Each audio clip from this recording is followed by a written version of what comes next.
Olá pessoal, estou aqui com mais um vídeo e neste vídeo de hoje eu quero compartilhar com vocês a respeito do que acontece com a gente quando a gente peca.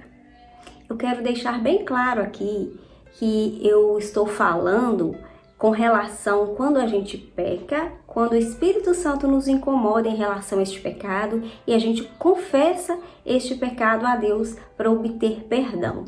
Eu não estou falando a respeito de pecar e permanecer no pecado, porque tem uma diferença muito grande entre pecar e permanecer no pecado, entre pecar, reconhecer o pecado, confessá-lo a Deus para alcançar o perdão. Nossa posição diante de Deus não é alterada quando a gente peca, porque Ele é Deus, Ele é o nosso Pai. Quando nós reconhecemos que Jesus é o nosso Salvador, quando nós declaramos isso, quando nós somos batizados, nos tornando filhos de Deus, se a gente pecar, essa condição não é alterada. Ainda somos perdoados. Imagina se a gente não fosse perdoado a cada vez que a gente peca. Nós estaríamos perdidos, porque nós pecamos todos os dias, nós somos humanos. Agora, tem uma diferença em pecar e ficar tranquilo nessa condição, entre pecar, ser incomodado pelo Espírito Santo e confessar a Deus os nossos pecados para que alcancemos o perdão de Deus.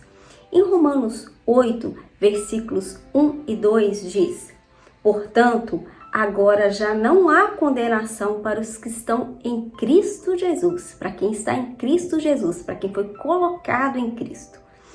Porque, por meio de Cristo Jesus, a lei do Espírito de vida me libertou da lei do pecado e da morte. A vida de Jesus dada a nós ali na cruz, ela nos libertou dessa lei do pecado e da morte. A salvação não é baseada em nossos méritos, mas é um presente gratuito de Deus. Romanos 6 e 23 diz: pois o salário do pecado é a morte, mas o dom gratuito de Deus é a vida eterna em Cristo Jesus, nosso Senhor.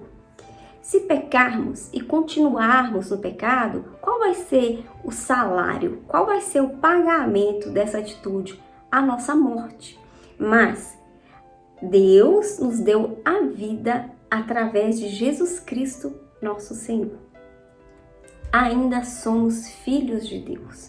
Um filho, quando ele desobedece, quando ele erra, quando ele é disciplinado pelo pai, ele não deixa de ser filho, ele não perde essa condição de filho, mesmo portando de maneira inadequada. Assim também somos nós em relação ao nosso Deus. Quando nós pecamos, quando nós erramos, nós não perdemos essa filiação. Ele não deixa de ser o nosso Pai. O fato de termos pecado em nossa vida não significa que nós perdemos o nosso status de filhos de Deus. Em termos teológicos, nós mantemos nossa adoção.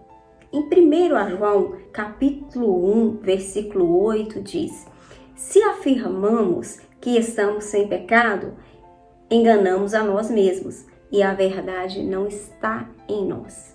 Não existe pessoa que não peca, não existe pessoa que não erra. Tem uma diferença entre quem peca e não reconhece o pecado, quem erra e não assume o erro. A diferença entre quem peca, quem é incomodado pelo Espírito Santo, quem confessa e deixa o pecado para alcançar a misericórdia e quem assume seus erros.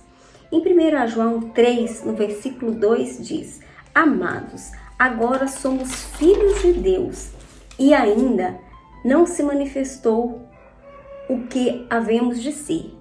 Mas sabemos que quando Ele se manifestar, seremos semelhantes a Ele, pois o veremos como Ele é.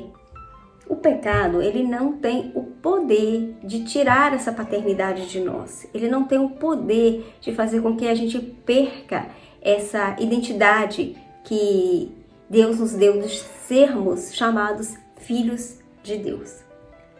Porém, nossa comunhão com Deus é interrompida e nossa vida cristã é danificada. Quando a gente peca, a nossa comunhão com Deus ela é interrompida, porque Deus é santo, porque Deus é puro e Ele não tem vínculo com o erro, Ele não tem vínculo com o pecado, Ele não se permite contaminar, Ele não se permite fazer parte de algo que não seja limpo, de algo que não seja puro.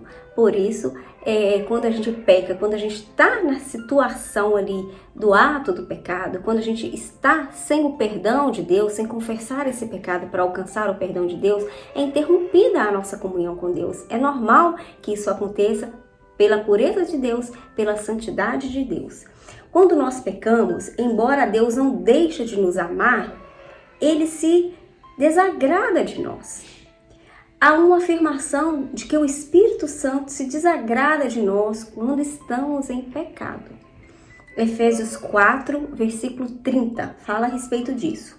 Não entristeça o Espírito Santo de Deus, com o qual vocês foram selados para o dia da redenção. E o ato de estar pecando, a situação, o momento, o tempo que estamos sem confessar este pecado, sem obter o perdão de Deus, a gente entristece o Espírito Santo de Deus e ele se afasta de nós. Há uma quebra nessa comunhão, nessa relação nossa com o Espírito Santo de Deus.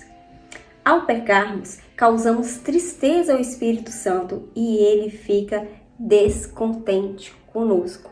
Quando um filho se rebela, quando um filho desobedece, ele não perde a filiação dos pais, mas ele aborrece os pais, ele entristece os pais, ele quebra aquela comunhão, aquele carinho, aquele amor naquele momento ali da desobediência, naquele momento ali da teimosia e da rebeldia. Mas quando há um conserto, quando um filho vem e reconhece o erro e ele volta a obedecer os pais, essa comunhão é restaurada. Assim também somos nós com Deus, somos nós com o Espírito Santo, somos nós com Jesus.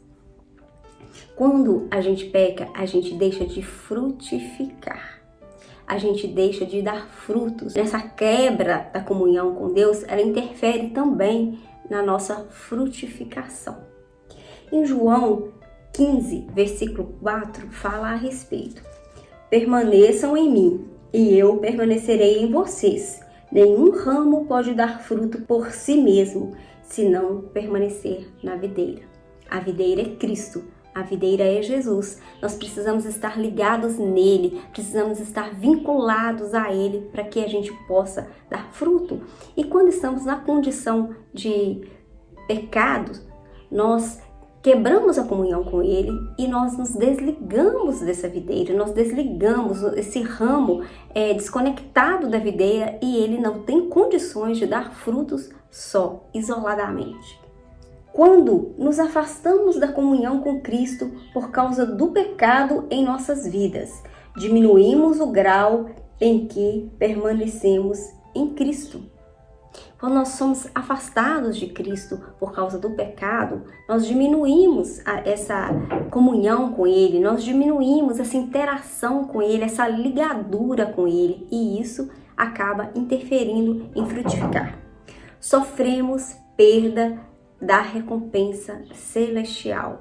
Eu acredito que todos vocês já ouviram falar sobre consequência do pecado. A gente sabe das consequências de erros que nós cometemos. Todo erro, a gente tem uma consequência desse erro cometido. E quando a gente faz coisas boas também, a gente tem consequências, a gente colhe coisas boas relacionadas a bons atos. Então nós sofremos perda da recompensa celestial toda vez que praticamos pecados. Toda vez que nós pecamos, mesmo esses pecados sendo confessados e obtendo o perdão de Deus, ele tem consequências.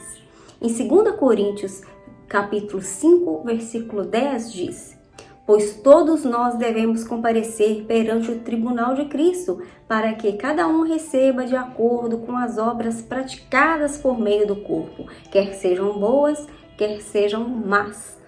Então, no pecado, no ato de pecar, mesmo confessando, nós vamos ter consequências destes atos errados. Assim também nós vamos ter coisas boas para colher daquilo que fizermos de bom. Isso implica que existem graus de recompensas celestiais e que o pecado tem consequências negativas em termos de perda dessas recompensas.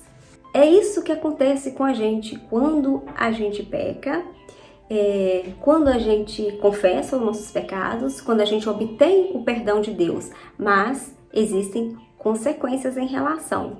Por isso nós devemos vigiar, nós devemos ficar atentos àquilo que a gente faz, nós devemos pensar naquilo que a gente vai fazer para que a gente não colha consequências ruins.